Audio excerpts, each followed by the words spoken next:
All right, everyone.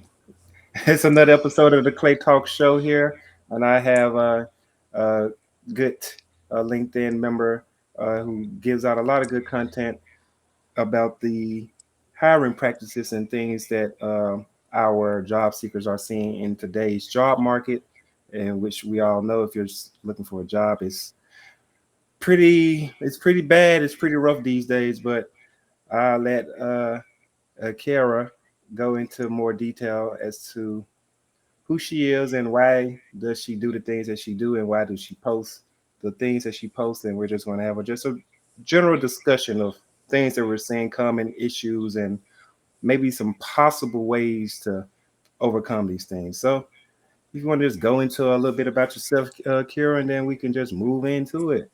Yeah, definitely. Well, my background in my day job is process automation, process improvement. So I'm all about making things better. And, I was trying to do a career transition myself a few years ago.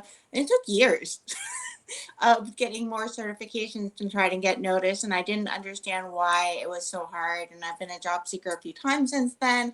And it just gets progressively harder. So it sparked my interest in getting to know the process more and realizing there's a lot wrong with it. And out of my frustration, created my own YouTube channel, The Hiring Circus, where I just post like funny and serious videos about what's wrong with hiring. And it gets crazier every year. It seems like. Yeah, the hiring circus is a good name for it these days because when people get told one thing, but the outcome is something completely different, and you get thrown into these hurdles. So, example being how I've talked about it on previous episodes of what's needed to get the job, the press for going to school, get the degree, get the certs, and you get the network of people. And now today's time, we're seeing that it's almost not enough to do any of that, right? You apply. What happens is when people say they want a job, they go on the job board and they apply. And a common issue is a lot of people saying they're not getting any feedback, which is one issue, right? But the bigger issue is that a lot of companies are doing a lot of layoffs, thousands upon thousands of people. So that means a lot of people looking for roles. And then the common issues come across as now we have people applying for hundreds of roles at a time. One role that's open has thousands of applicants, and people who are applying may be saying, "How do I pursue a job in this job market?" What are some common issues that you see on your end for when people are trying to get a role and the roadblocks that they encounter from start to finish of searching for a job, then they send a resume in, then they talk to the recruiter, then they gotta go through the interview steps. And what are your viewpoints on that process as to today's time? Yeah, it's the hardest it's ever been. Job seekers have a lot of difficulties right now. One thing is a lot of fake jobs out there. There's a lot of jobs where they're not actually hiring. I know that I have a job seeker has when I was a job seeker just sitting there looking at a job post and thinking, am I going to spend an hour or 2 hours on customizing my resume, writing a cover letter and all of that for nothing, really? Mm-hmm. That's a huge barrier because you're not getting any feedback, but are you not getting any feedback because you weren't good for the job or there was no job to begin with? Um, so I think people are in desperate straits right now, like you're saying, getting laid off, having to spend months looking for a job. People don't have that financial flexibility. And so they're applying as much as they can. And I think the reason why the number of applications has gone up is that people apply for jobs, they don't get feedback, even though they're qualified or overly qualified, and they just start thinking, what is it, what is the thing that I was missing? So I'm just look, if like you said, that formula of go to school, get certifications, get a job, that doesn't work anymore. I think that you just try to get anything. Yeah, it's funny that you mentioned the overqualified piece of it. So that's a big issue that I see, right? When a person is applying for a role, and I guess whoever hiring manager recruiter looks at that resume and then they make a determination of overqualified. But what it's almost it's almost kind of hard to gauge what makes you overqualified, because if you're not meeting the requirements, then you're not qualified. But if you're meeting all the requirements, then you're too qualified. So that's where the circus part comes in. That so where what what are we looking for when we're trying to hire people, right? And then Exactly. you telling them that they're overqualified, but saying that they can't get the roles that they are qualified for or they fit because they don't have enough experience. Now they got to probably try to settle, and they still can't even get the roles they're settling for because they're overqualified. Where's the balance in it with you? How do you feel about people I, finding balance there? absolutely a Goldilocks syndrome, where they're looking for that perfect fit, or, the person who's done that job before. But, people are looking to grow. They want to do more than what they've done before, or maybe they want to shift to a new career. And now we're just basically looking at them and saying, no, you just have to keep doing the same job you were doing. But that industry might have gone away, like the mortgage industry is in shatters. um, are you just supposed to not have a job? It's it's really mind boggling. And then you're also telling people that, are some of the best in the industry, that, just too many years of experience. And Yeah. I just, what are we supposed to do here? You're against a rock and a hard place, no matter what you do. And that's why I think it just has come down to luck and knowing the right person and being there at the right time, that somebody will consider you for a position that you're not, you know, that perfect fit, because that really, in reality, that doesn't exist. Yeah, I can't. I want to actually get a question out there too. The recruiting team or hiring team about having these so-called perfect fits, because it really doesn't, as you said, exist. It's not out there, but you have a lot of great people that's out there, right? So let's look at the person and their skill set for what it is, instead of trying to say, well, I want everything. And then in my last video with a recruiter, if you all haven't seen it, I would suggest to go watch that one. Yeah. When they're making job postings, they say they have 10, 10 requirements or 20, however many. But then you have the person who gets 19 or 20 of those and then comes into the interview or to talking back to that recruiter saying, oh, we need someone who also has this, but that wasn't part of the job posting. So are we even on track to actually hire people? Like, why? What is the reason you believe that people time is getting wasted so badly these days? What do you think is going on there? I think there's a disconnect between what is really needed for the job in reality, like when you talk to people that are doing the job currently, versus the checklist that's being given to the recruiter or TA or whatever. Um, they have to follow the checklist, right? Yeah, these are the requirements, and this is, that we've got to stay in compliance with the requirements. And as you mentioned in that um, talk show that you did on with the recruiter, there's a lot of similar technologies out there. Everybody may be using a different technology a year from now, and Yeah. you're requiring this technology. And so you kind of put these people in a rabbit hole. And, I feel for the recruiters. If you're recruiting for 50 different positions, you can't know, those things that well.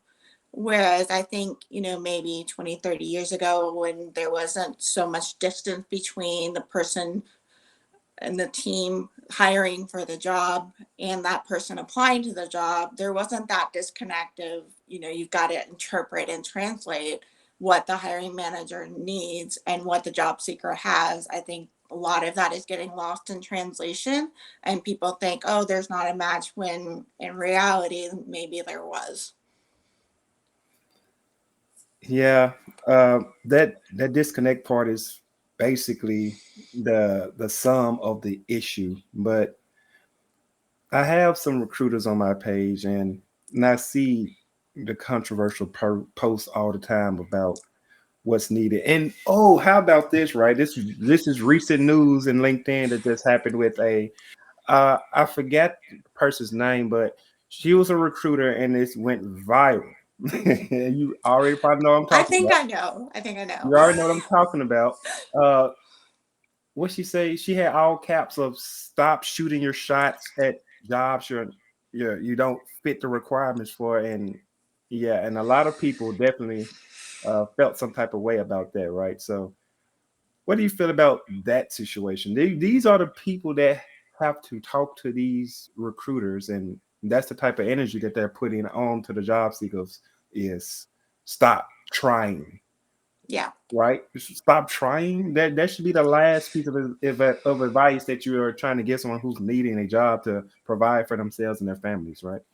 So Yeah, I mean, I will say, if you are not remotely able to do the job that you applied for, like even with training and all of that, yeah, don't let's not waste each other's time. But recruiters are also shooting themselves in the foot, and companies, by not putting more up front in the application process. Instead, they just make it so easy to apply that everyone's just submitting their resume without even thinking about it, or maybe even reading the job description. Why don't you put some questions in the application, or require some responses that would indicate the person knows about the job and what it would entail and how they would act in a certain situation, and you'll lessen the number of unqualified candidates that apply, or applicants that apply. So I think, if you're just going to sit there and complain, you're just going to get more of the same, right? Like you mm, said, we need change. And if you're going to say stop submitting your application when you're asking people to apply for a job, like you're saying, and people need a job and you need people in the job, let's keep going with that. But if you're getting people that, you know, are are not a good fit for the job, and you think on both sides there's time wasted, let's think about how we can change the process to make it better for everybody. But instead, you're not giving anybody any feedback, you're not even sending rejection emails, people are getting nothing. Why wouldn't they keep applying if you're not even going to tell them anything? yeah, exactly. That feedback is the one of the biggest things, and then their excuses is, well, we can't give everyone feedback. But what you do is you whatever they call the 500 applications from job seekers the spray and pray method. But I feel as though they do the same thing when they're trying to recruit for these roles. I get a lot of spray and pray apply to this role, and it doesn't even fit the skill set that I have. I don't do anything remotely close to Right. HR or anything. That's not my background. I'm a tech person. Why am I receiving your DM about something dealing with payroll and deductions, right?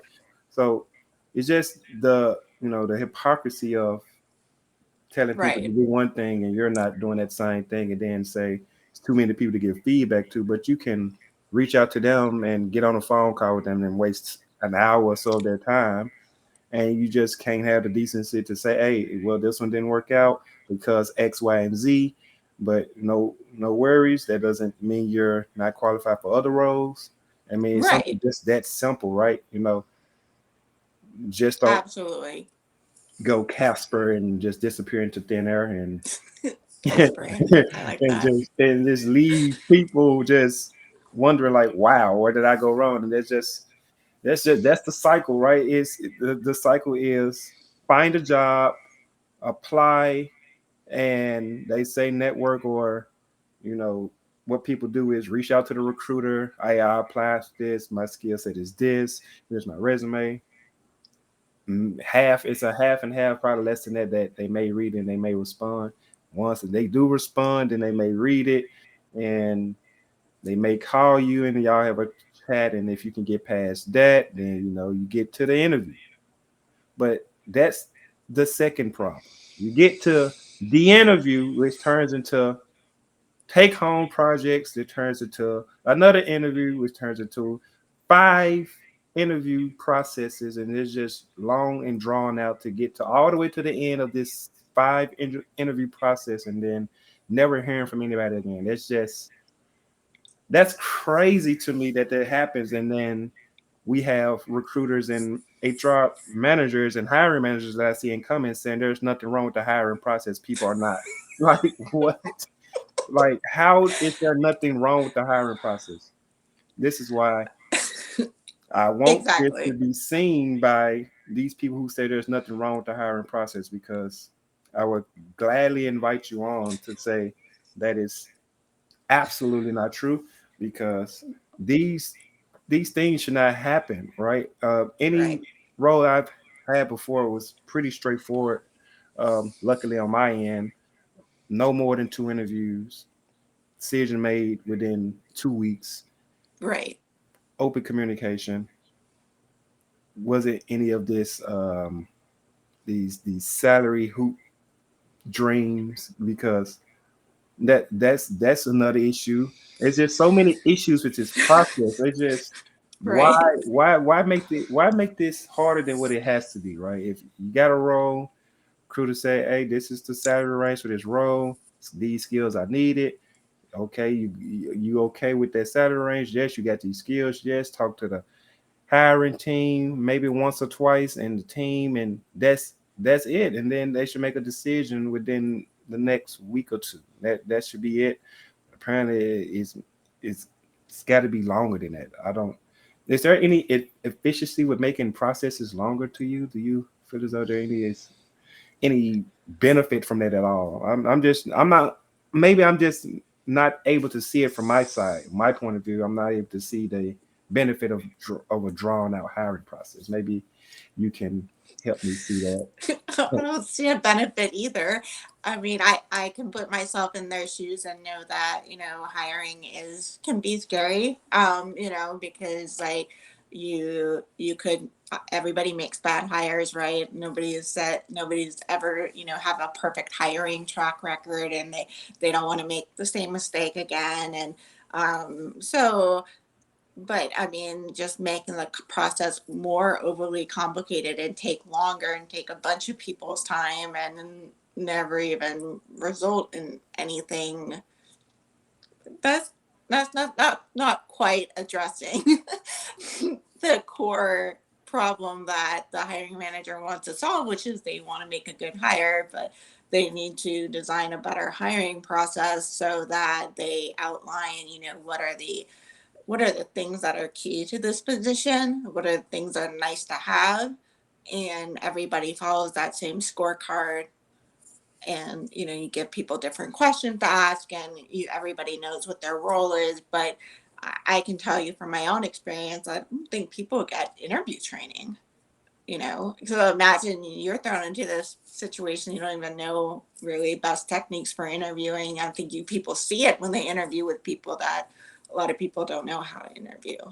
Yeah, I guess it is one thing, because knowing how to interview and what that company needs will help. But there's 2 points to what you said. One is the point of making a good hire. What the lessons learned from the last hire, it usually goes back to who's doing these interview processes and who's making these job requirements. So if you need a person with a specific skill set, and you find out after you hire them that they really don't have the skill set, then who fault really is it? Because that means the right questions wasn't being asked to actually gauge that person's knowledge in this role that you need to have them in. So if Right. they're not a bad hire because they didn't catch on quick enough to your processes, then the right questions wasn't being asked in the interview. One thing. Then you have two, or maybe that's a bad hire because they left within 6 months or whatever the time frame was that was short. But let's see why if they leave in 6 months. Okay, so you have a role that needs a senior level experience, right? 8 years plus, and then you want to cut corners with the budget by paying under market salary ranges. I don't I don't if in my mind I don't expect a person who's qualified for a senior level role to be okay long term with a under market salary range. It's really simple, right? You know, pay people the worth and they typically stay around. I mean, you would think this Yeah. stuff is common sense, right? But it's really not. Um, so that's that part of the issues I see that on that side of bad hiring. Uh, Hmm. yeah, but for people who have to deal with this, you said get the interview skills. There's a lot of in the last video I covered free resources. There's a lot of free resources. There's LinkedIn is a great resource. A lot of professionals on there you can talk to, or just they share articles on how to do these things like interview prep. So another problem I have with the job seeking process is people convincing the job seekers to spend money on their job search process. You shouldn't have to spend $500 on a resume rewrite. You shouldn't have to spend thousands of dollars on a class uh, if the whole purpose is to find a job to sustain your point, your life. You're trying to bring in income, not spend the last of it that you have trying to get another job. So, what is your standpoint on people job seeking, spending money job seeking? Yeah, I mean, I've been very open that I spent money on resumes just because I wasn't getting any responses, and I thought maybe I just don't know what the secret is. Maybe I just, like I need some professional help. It didn't. It didn't help. Didn't get me any, interviews because of changing my resume, and they made a really good resume. mm, So that made me doubt the process even more, the hiring process. So I can certainly understand people in that position. I've been in that position where you just feel like I don't know what's wrong, and even after looking through all of these materials and trying different things, you don't know what works because you never hear back about anything. Um, so you can get to that point, but I definitely discourage it now. Um, 'Cause I think the hiring process is so broken that even having a great resume may not get you there. right. Even being a super interviewer, I mean, if you don't get any interviews, um, it's gotten to the point where there's so many things wrong that now people are having to reach out to people, right? So you have to reach out to the hiring managers. I've seen people say reach out to the C-level executives, reach out to, the head of that department or whatever. I mean, that just shows you how broken it is that somebody outside of the hiring process that it just sees you could be like, hey, she could be a good fit for it. Whereas you would never get anywhere doing it the normal way. Yeah, normal way is almost obsolete these days. A resume being written. That's the issue with the resume writing, right? Because a resume writer does not know how to write to every single industry. I wouldn't expect someone Yeah. with a mortgage background who switched to resume to know how to write to technical roles. So that's the disconnect, and people don't understand that. You know, they can write this resume, but at the same time, you still cannot just apply with the same exact resume. And even then, even when you're switching up the wording in a resume as they advise to do, it's still a very low percentage on actually getting a resume seen because you have the ATS that's going against you. You have the number of sheer applicants going against you, and you already have these things they call unconscious biases going against you. So that's one of the biggest things I have an issue with when it comes to job seekers getting roles is the unconscious bias that the HR training when you're on board to any company, you have to do HR training that talks about these types of things. But Mm-hmm. the people who are in control of your fate in that company does these things that they tell the employees not to do. So that's that issue. So I want you to go into how you say some people when they apply, they get the one of your videos covered about Yeah. too much experience because they're too old. Like, what does that have to do with their ability to do the job, right? No. So many things that have no impact on their ability to do the job, causing people not to get the job, like you're saying, ageism. I've seen people change their names on their resume or change, from a female name to a male name to get more action on their resume. It's crazy. Um, I I think that, people are looking for reasons to reject. Like if you have a gap on your resume, God forbid you take time off to take care of your family. Now you're not employable. Yeah. It's crazy.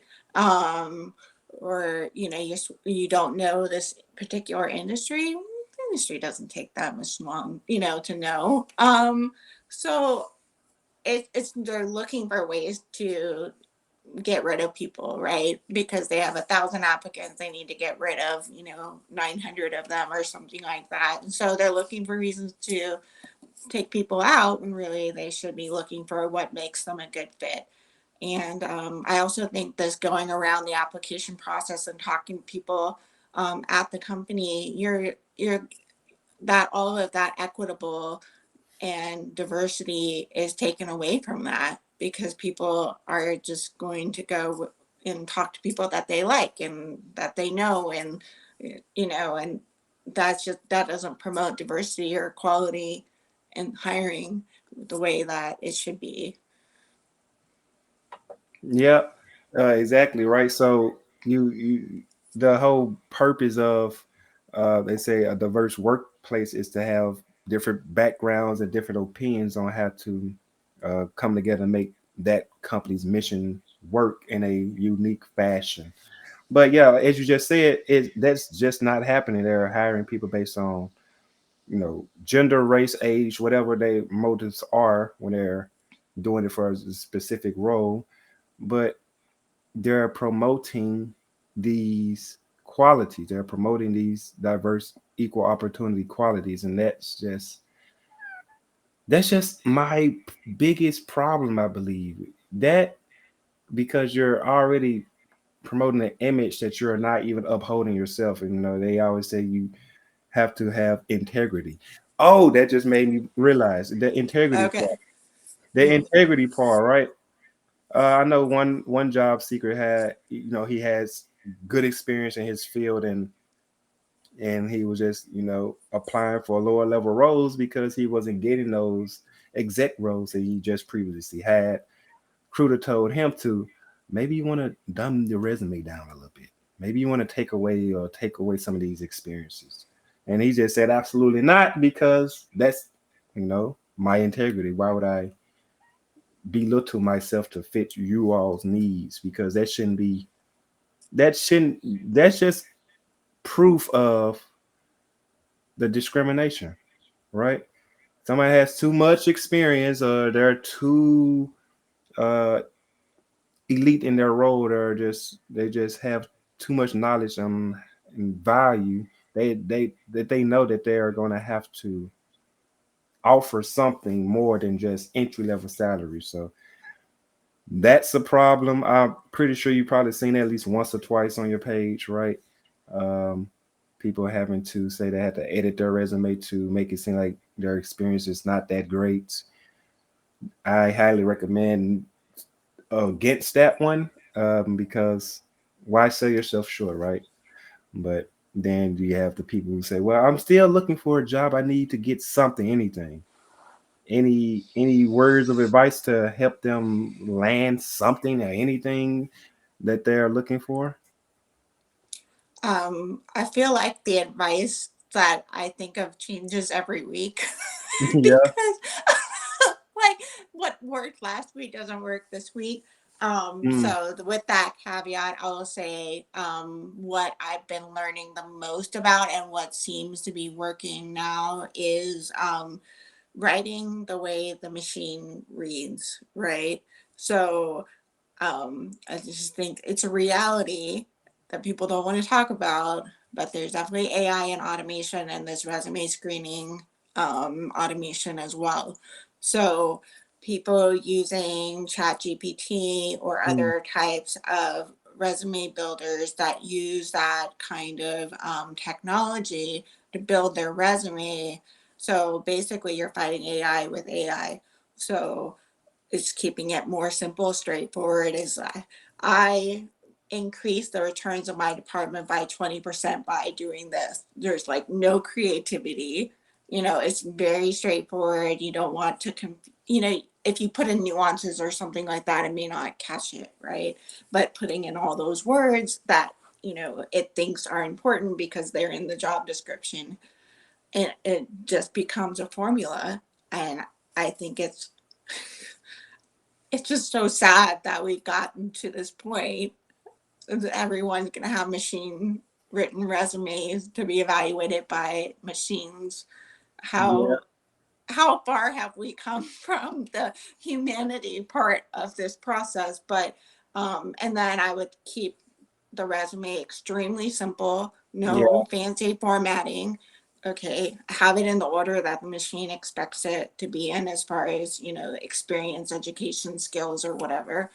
And you can keep it to one page or 2 pages. Mm, yeah. Keep it short.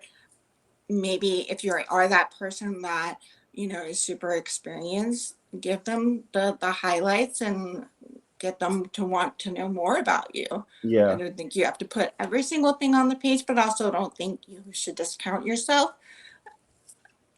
you know so that's what I've been following, the advice that is coming out these days, and that's what I would do if I was looking for a job right now. Yeah, it is very different out here. Like you said, every week is something new. It's some new tidbit of how to get into the job. But it's the problem I have with this. Usually, the people who's giving these advices are the recruiters who are not bringing people in to get the opportunity for the job. So, right, they tell you how to approach people on LinkedIn, and they tell you what skills you need or how to make your resume.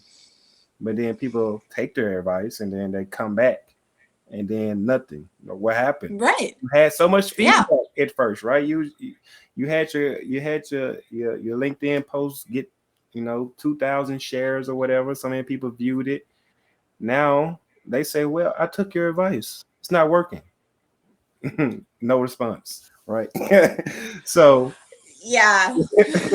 um Probably could do a whole other show about that, but there's a lot of advice going out there right now, and it really frustrates me that the advice that is not being said, and the behind the scenes of how resumes actually are going through the process, is not being talked about. Is we need to know what is happening to the resume after we send it in, and what can we do on the front end to make it more successful to get through. That's what we need to know, not how many coffee chats you should have a week.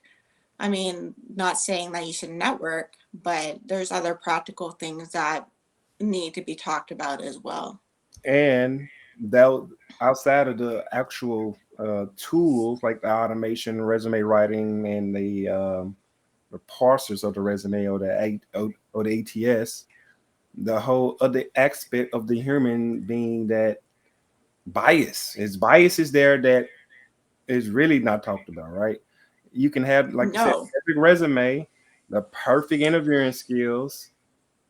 You can have it all. You can have the requirements, the degree, and you will still not get selected, and then people be like, "What's wrong with me?" I'm trying to tell folks, it's not you. It's all these other outside outliers that's going on. The biases, the jobs really not being real jobs, the the the image of the company trying to look like they're hiring when they're not, for investment and funding purposes.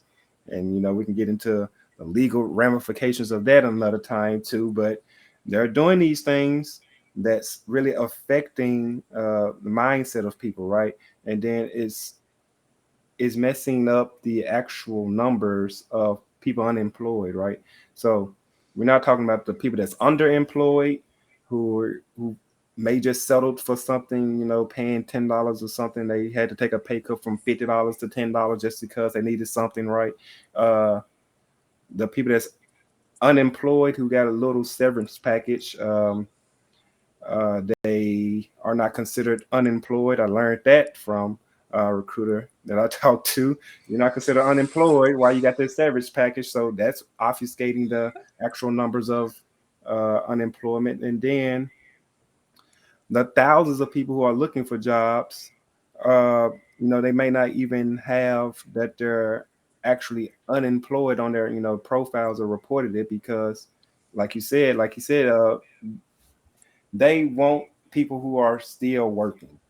Recruiters are targeting people who are still working more than the people who are not working, which is really crazy to me because I think So crazy. you'll have more success with someone who's looking for a job rather than trying to convince someone who's already established and well set at their current role to leave for less pay. And why? Because that's the economy these days. They're trying to cut corners and save money however way they see possible. So top of the line salaries is really hard to come across these days, and that causes a whole nother chain of reactions of people being scared to speak up at their jobs. Right, they're scared to do or get on LinkedIn and talk about these things because they're scared they're going to get fired, or they're scared to ask for a raise because how much of the news they see that jobs is hard, so I can't afford to lose my job. I'm scared to talk about these things. Um, Also, companies, I just found this out too. Companies will post your role. If you're saying you're looking for a salary increase, they'll post your role to try to intimidate you for some type of scare tactic and say, oh, that person's going to think twice before asking for a salary raise when we're posting the role for half of what they're making, and then they're getting hundreds of applicants. They're going to think twice, right? So there's a lot of those things that's just going on that's not talked about. It's only thing we're talking about is the front end things as to applying and not getting it. But we're not talking about the reasons why. And that's what we need to really talk about. The real reasons why, not the corporate reason why. The real reasons why. Yep. So yeah, what you think? Right? Oh yeah, absolutely. I mean, people, like you said, people that are unemployed, and I also want to talk about people that have been unemployed for a period of time or discriminated against. Mm-hmm. Why are you still unemployed? It's just like challenging question. Like, what does it matter if I have the skills and the experience and the fit to do the job? You know what I mean? But people get discriminated against because of that, even though it doesn't have any bearing on how they would perform in the job. Yeah, there's so much bias. There are so many uh, irrelevant reasons that people are being rejected that just makes this the worst job market of our lifetime. Yeah. So that's the job market thing it's just yeah it's just appalling, right? Because it's helping some people, and the people that it's helping is the predators, these boot camps, these professional profile builders, LinkedIn builders. They're thriving in these type of environments because well they need.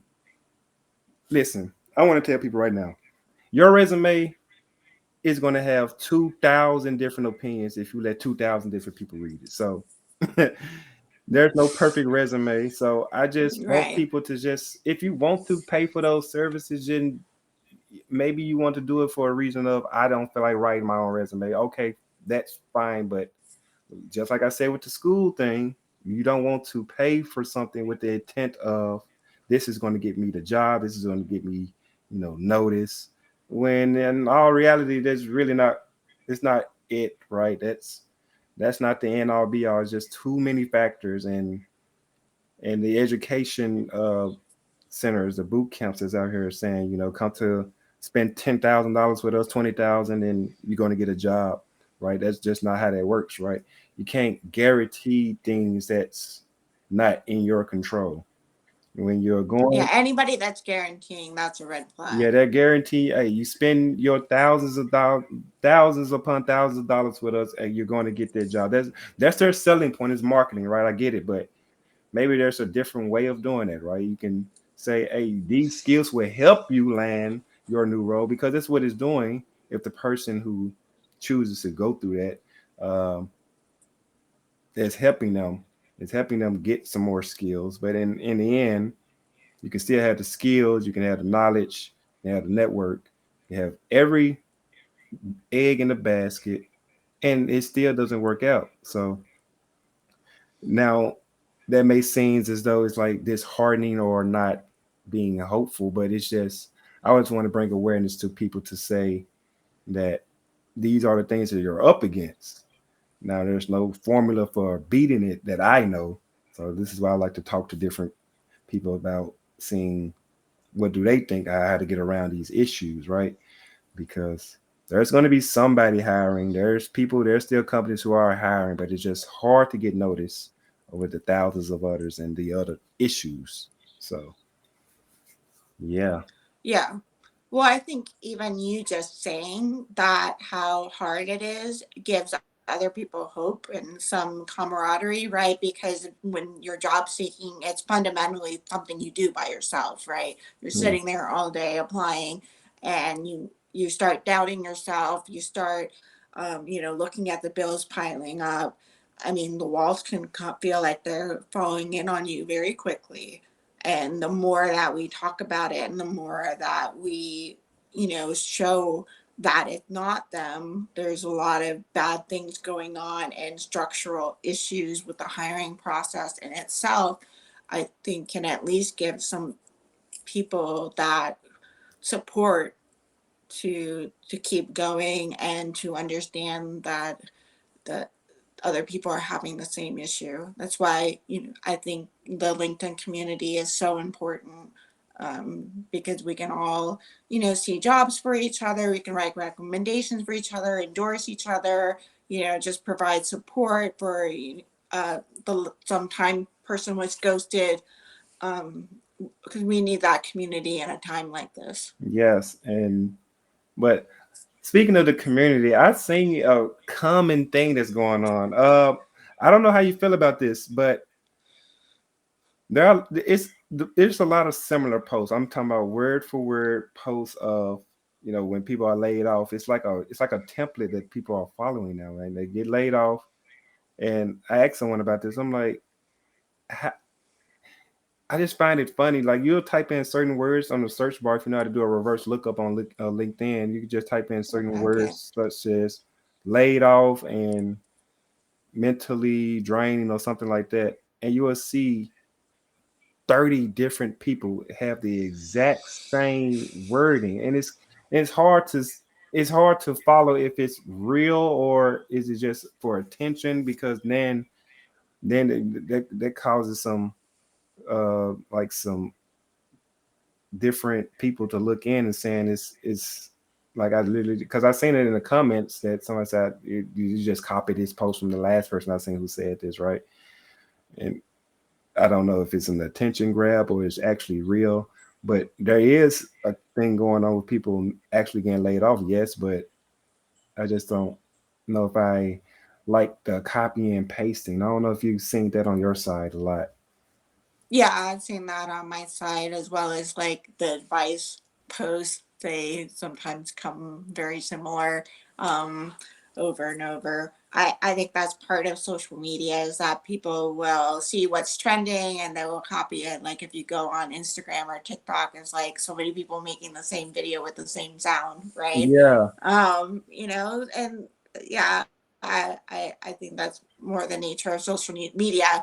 But I do think that you can find those genuine voices the more you're on LinkedIn and you see people talking about their story, and you can tell who's genuine and who's yeah, not, and like so I can understand this copy paste is doesn't really feel all that, or might feel disingenuous, but there are definitely a lot of genuine voices out there. yeah. I just want to bring that's up to Right. attention because if people thinking about doing it just to, I guess, stand out, what's going to stand out is actually making an original post with your original Exactly. experience, because I haven't seen this 25 times with the exact same wording, right? So I just, that I took me know. out. Well, the social media platform shouldn't be rewarding. It's the same format. So, yeah, but I agree. Speak from your heart. You'll touch people. It doesn't need to be something that gets 1,000 likes or whatever. Because you're trying to reach people that will identify with your genuine self and what you're putting out there as what opportunities you're looking for and what you have to offer. Yeah. That's what's gonna get you, because you just need that one yes, right? Mm-hmm. That one, yes, and it's coming for a lot of people, and it's gonna turn around. I mean, it seems like it's long and hard right now, but it eventually will turn around with the market, and it's going to turn back into the favor of the people. But until then, I want to say that if you're currently in a role or people close to landing one, this is just, I think this should be a wake up call, right? I think at the same time, this is not fortunate that this is happening, but this should be a wake up call to the masses of people laid off with their families and their sick parents that they have to take care of at home with the thing of the return to office. Or if you don't return to office, then you're going to let you go. These should be wake up calls that you should not be putting your family aside and not taking care of your personal needs because of the job, right? They're going to put the business needs first. So why don't you put your personal needs ahead of what the company's needs is, right? So you should think about yourself when you're in the company, right? You want to do your job, but you also want to make sure that you're still taking care of things that's going to be there after that job is gone. Because as we see now, 20 years in the company doesn't save you from a layoff. The best skill set, director level, it doesn't save you from a layoff. Um, Right. and yeah, whatever company it is you're not really just safe. So why sit around? I talk to people who say they want to do a role and they be in a role for 10 straight years, but why? Especially now. So this should be a wake up call to say, hey, if you're in a role, you may want to start actually being proactive and gaining that knowledge and skill set to for where if the worst comes to worst, you're just a foot ahead of the game when you can just pivot right into another role by staying ready at all times, right? Don't just get complacent is what I say. Don't get complacent and too comfortable. So definitely this is a wake up call. Yeah. Any last thoughts from you on that? um oh gosh.